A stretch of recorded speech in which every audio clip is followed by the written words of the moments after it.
Stop what you're doing and enjoy life. These bacon chocolate chip cookies are to die for. So let's get started. Preheat your oven at 350. On a foil-lined sheet, place bacon in a single layer. Cover with brown sugar.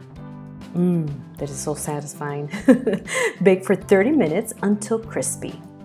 Remove from oven and place on a plate for cooling. Once bacon has cooled, bam! Chop it finely and set aside. Now reduce the temp to 325 degrees. In a medium bowl, you're going to sift these dry ingredients and set aside.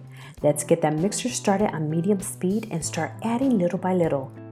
Mix the butter until soft, then add sugar, brown sugar.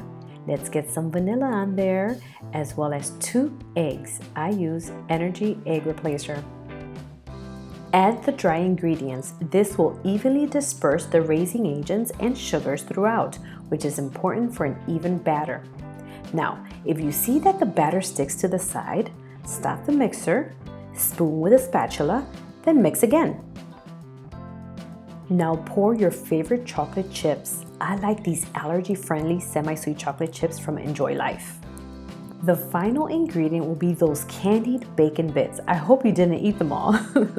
Now scoop the dough and place them on a lined cooking sheet and bake according to your liking.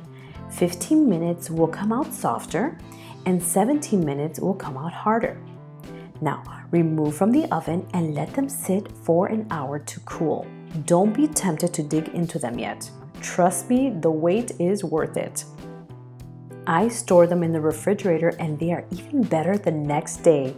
Enjoy these sweet and salty bacon chocolate chip cookies. Until next time.